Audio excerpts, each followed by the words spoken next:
Hello friends, welcome to a new lecture today. In this we are going to learn about some important points about Meniere's disease. So, Meniere's disease. If you see, this is the disease of membranous inner ear.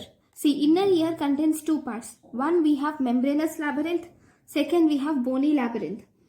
Meniere's disease or endolymphatic hydrops is the disease of inner ear, that too membranous labyrinth. So there is a triad of this disease. So the person might have vertigo. The triad is episodic vertigo, fluctuating hearing loss. The patient might have episodic vertigo, fluctuating hearing loss or deafness, and also fluctuating tinnitus. That is, the tinnitus, vertigo and hearing loss are not present every time. They are episodic or they are fluctuating. Right. What is the incidence of this disease? This disease is most commonly seen in males when compared to females, and it is most commonly seen in the age group of 35 to 60 years, and most commonly it is seen unilaterally. Normally, if you see, the endolymph moves from cochlea to the endolymphatic sac. See, this is the cochlea. Sorry, it should contain 2.5 turns, but it just this cochlea I couldn't draw it. So yeah, it should contain 2.5 turns, and this is the cochlea. So from cochlea, the fluid flows from cochlea to this is saccule. Okay, it goes to the saccule. Then from the saccule, what is this? This is utricle. Okay, these are the semicircular canals. Semicircular canals and their ducts. Fine. A channel or a tube which is connecting utricle and saccule, this is called as endolymphatic sac and duct. Okay, this endolymphatic sac and duct will connect this utricle and saccule to the dura mater. Okay, now normally the endolymph flows from the cochlea, then to the saccule, and then to the endolymphatic sac. This cochlea is the site of production of endolymph, and the endolymphatic sac or duct is the site of absorption of this endolymph. If there is block in any of this, if there is disturbance in either production or absorption, see, if there is excess production, if there is excess production of endolymph, or if there is defective absorption of endolymph, then there will be increased endolymph which is accumulating in the cochlea and saccule. Right, and this is called as this results in Meniere's disease. If there is accumulation of endolymph in the cochlea, then this results in hearing loss. If there is accumulation of endolymph in the membranous labyrinth anywhere, then it causes vertigo. Okay, now if you see the clinical features, the vertigo which we are talking here in Meniere's disease is episodic. It is sudden in onset, episodic in nature, and slowly over a period of minutes it increases, and at the end, see, in the beginning it is episodic and slowly it progresses. First episode might be for 2 minutes, second episode might be for 4 minutes, and as it progresses, as the episodes increases, the duration of vertigo also increases. In the beginning it will be minutes, and slowly it progresses to hours, and slowly it might progress to several hours. And this vertigo is also associated with nausea, vomiting, or it can be associated with diarrhea or bradycardia, sweating and pallor also. But there is no loss of consciousness. There is no loss of consciousness. Then we have fluctuating hearing loss is also associated with Meniere's disease. This fluctuating hearing loss is initially it is low frequency loss, and later it is both high and low frequency loss. Initially, in the beginning, it is low frequency loss, and later as it progresses, it is high plus low frequency hearing loss. Then it is also associated with tinnitus, which is also fluctuating. Then there is one important term which is called as diplocusis. This diplocusis is sound. The sound which we hear in Meniere's disease will be louder than normal. The sound which the person hears in Meniere's disease is louder than the normal sound. That is diplocusis. Then there is also a phenomenon here which is called as recruitment phenomenon. In this recruitment phenomenon, the patient becomes intolerant to louder sounds. As he hears louder and louder sounds, he becomes intolerant. That is recruitment phenomenon. Diplocusis is normal sounds are heard louder in these patients. Then he also complains of oral fullness, and sometimes he also complains of a phenomenon called as Tullio phenomenon. Tullio phenomenon is subjective imbalance and nystagmus whenever the person is exposed to loud sounds. If the person is exposed to loud sounds, he has a nystagmus. That is called as Tullio's phenomenon. Okay. Then there is one more thing which is called as drop crisis. Drop crisis, or we also have otolith crisis of Tumarkin. Drop crisis or otolith crisis of Tumarkin is there is sudden drop attacks without loss of consciousness. That means the person thinks that he will suddenly fall down, but truly there won't be any loss of consciousness.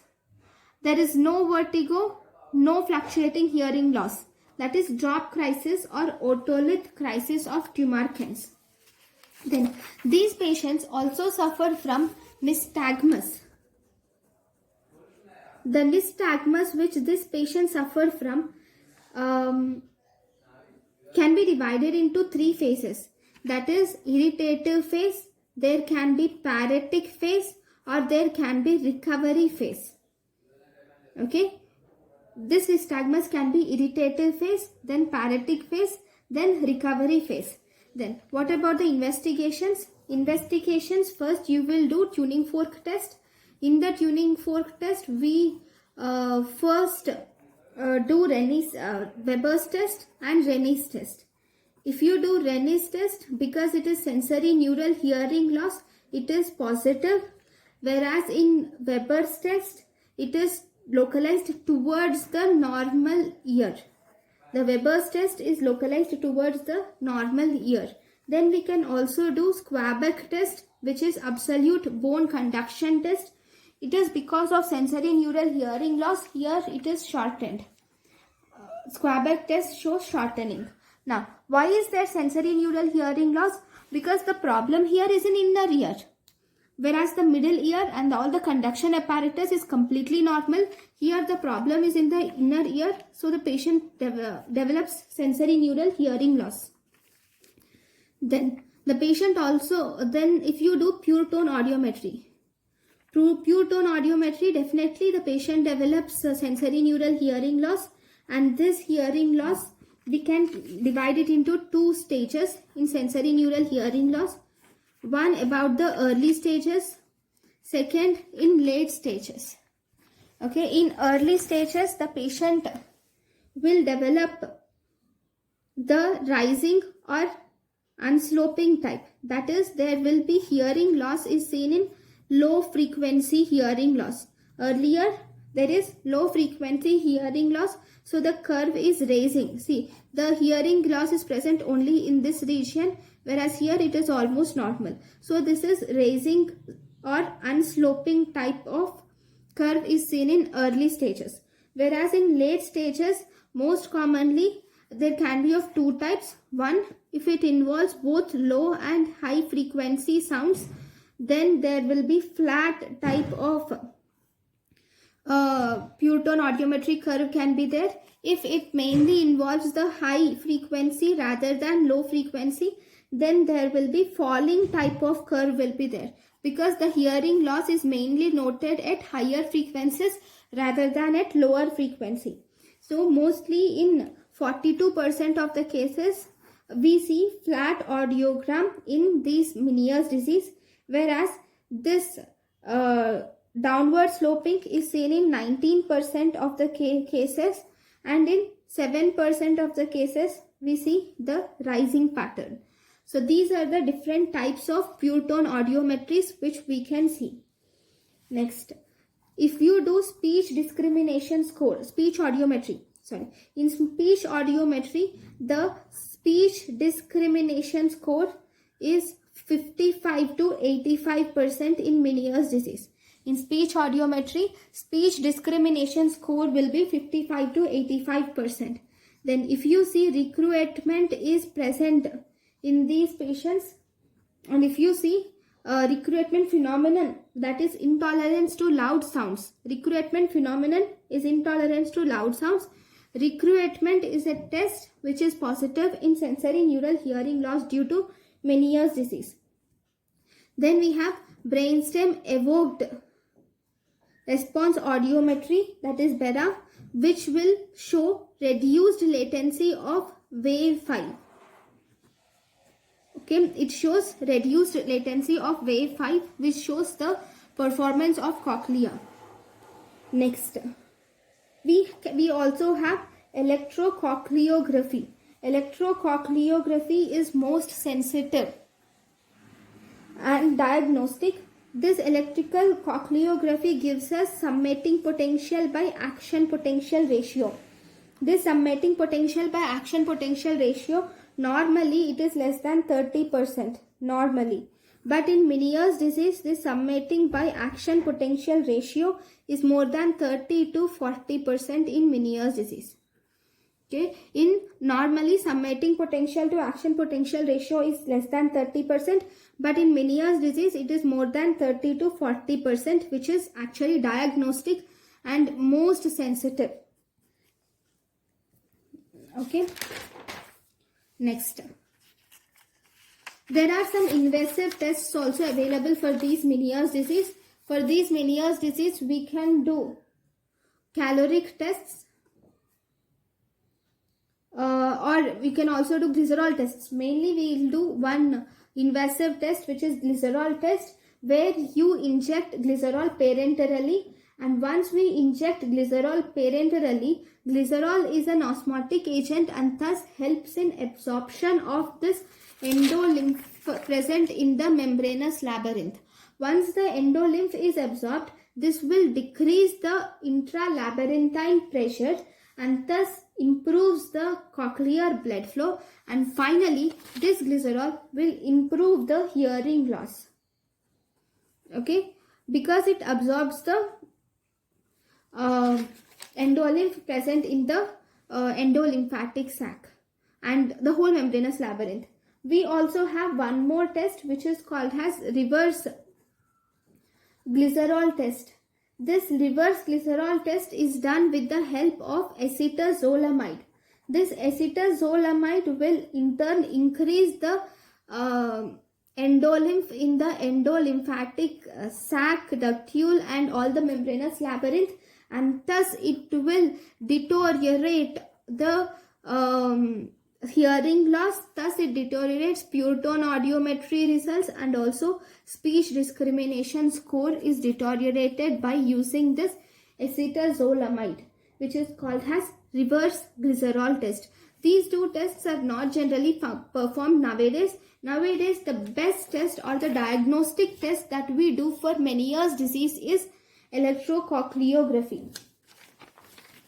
Then there are some then once we have learned about the diagnosis, what about the treatment of Meniere's disease? Treatment of Meniere's disease, first we can do medical management, and in the medical management first we give antihistaminic labyrinthine sedatives. First, antihistaminic labyrinthine sedatives can be given, and these include, we can give prochlorperazine, promethazine and cinnarizine. are given, and sometimes we can also give anxiolytics, and tranquilizers are also given. Anxiolytics or tranquilizers like diazepam are given if the patient is more anxious. Sometimes vasodilators are also indicated for this Meniere's disease, especially in medical management. That is, we give beta histine hydrochloride. This beta histine hydrochloride will increase the labyrinthine blood flow by releasing histamine. Actually, this beta histine releases histamine, and this histamine will cause vasodilatation, thus leading to increased blood flow in the labyrinthine vessels. There are other vasodilators which were also used, like inhaled carbagen, which contains 5% of carbon dioxide with 95% of oxygen. So this can be given. We can also give histamine directly in the form of histamine drip. All these will increase the vascularity of endolymphatic sac and duct, and thus increases the reabsorption of endolymphatic fluid. Sometimes we can also give diuretics, especially diuretics like furosemide. These furosemide or diuretics will reabsorb sodium and water. They will stop the reabsorption of sodium and water. Thus, they will lead to excretion of this sodium, water, and also fluids. And thus, the endolymphatic fluid can also be decreased because with the help of these diuretics or furosemide. Okay, all these are the medical management. One more important thing is we have Meniere's device. This Meniere's device is intermittent. See, here this Meniere's device will provide intermittent pressure to the inner ear. To this inner ear, we put a Meniere's device which will supply intermittent pressure to the middle ear, and because of that pressure, it will help in the reabsorption of fluid because of this intermittent pressure developed by the or delivered by this device. Then we have labyrinthine exercises can also be done, which will help in reabsorption of the endolymphatic fluid. Then we have surgical management. In the surgical management, first through the tympanic membrane, that is intratympanically, you can give gentamicin can be given. That is intratympanic gentamicin therapy. If you give gentamicin through the tympanic membrane, either daily or bi-weekly as injection form, this drug will be absorbed through the round window. Okay, this drug will be absorbed through the round window, and it causes destruction of this vestibular labyrinth because this gentamicin is vestibulotoxic. So once it reaches the vestibule, it will cause destruction of this vestibule, that is, and thus results in destruction of the labyrinth, thus results in decreased pressure in the Meniere's disease. Okay, so this therapy is also called as chemical labyrinthectomy because by using the chemical, that is gentamicin, we are destroying the vestibule therapeutically. Therapeutically, we are destroying the vestibule. So this is called as chemical labyrinthectomy. The side effect of this gentamicin therapy is it can result in vertigo spells sometimes. Then second surgical technique is we have microvic. See, microvic is for this we will have to first, if this is the tympanic membrane, okay, this is the middle ear. So we will first do a tympanostomy and then insert a grommet in the tympanic membrane, and then to this here you will put a wick. a small wick is put here, and this wick is actually made up of polyvinyl acetate, and this generally measures 1 into 9 mm. Okay, and this wick contains the drug, and this will deliver the drug from the external ear